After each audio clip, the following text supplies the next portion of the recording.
साथियों, हम परमात्मा से प्रार्थना करते हैं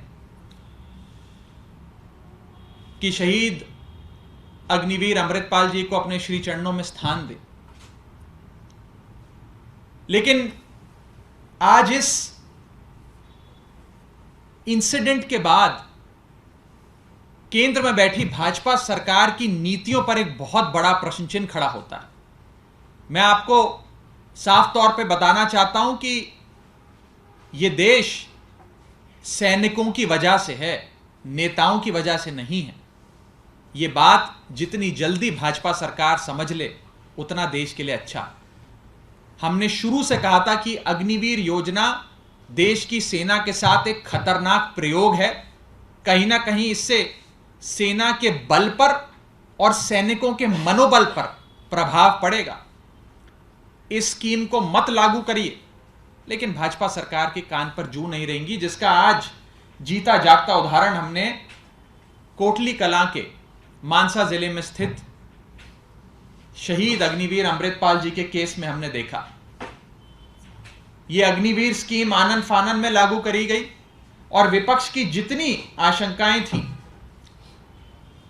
उन सारी आशंकाओं को कहीं ना कहीं सच साबित करने का काम इस स्कीम ने किया। मैं अपनी बात को आगे बढ़ाने से पहले 5 महत्वपूर्ण सवाल भाजपा सरकार से पूछना चाहता हूं। मेरा पहला सवाल, क्या 19 वर्षीय शहीद अग्निवीर अमृतपाल जी को सैन्य सम्मान ना मिलना, उनकी अंतिम विदाई पर उन्हें सम्मान नहीं मिलना, क्या भारतीय सेना का अपमान नहीं है? क्या यह सेना के मनोबल को चोट नहीं पहुंचाएगा? भाजपा सरकार से मेरा दूसरा सवाल कि ऑन ड्यूटी अग्निवीर अमृतपाल जी की शहादत के उपरांत आपने उन्हें कोई सम्मान नहीं दिया, तो इस बात की क्या गारंटी है कि 4 साल की ड्यूटी समाप्त होने के बाद इन अग्निवीरों का भविष्य सुनहरा होगा? मेरा तीसरा सवाल भाजपा की सरकार से, क्या भाजपा की सरकार नियमित जवानों और अग्निवीर जवानों के बीच में कोई भेदभाव करती है? क्या नियमित जवानों की शहादत शहादत है लेकिन अग्निवीर जवानों की शहादत शहादत नहीं है? क्या कोई भेदभाव करती है भाजपा सरकार? यह बात वो जनता के सामने रखे। मेरा चौथा सवाल, क्या दुश्मन की गोली लगने की वजह से मृत्यु होना ही शहादत कहलाने के लायक है? क्या दुश्मन की गोली लगने से मृत्यु जो हुई, क्या उसी को शहादत बोला जाएगा?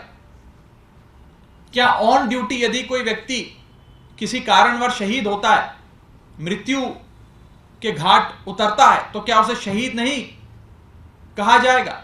मैं उदाहरण के तौर पे आपसे पूछता हूं कि मान लीजिए कोई -20 डिग्री, -25 डिग्री में बर्फों बॉर्डर पे सीमा पे तैनात भारत की रक्षा कर रहा है और इतनी ठंड के चलते, ब्रेन हैमरेज के चलते या किसी दुर्घटना के चलते अगर सैनिक शहीद हो जाता तो क्या उसे आप शहादत नहीं देंगे, कहेंगे?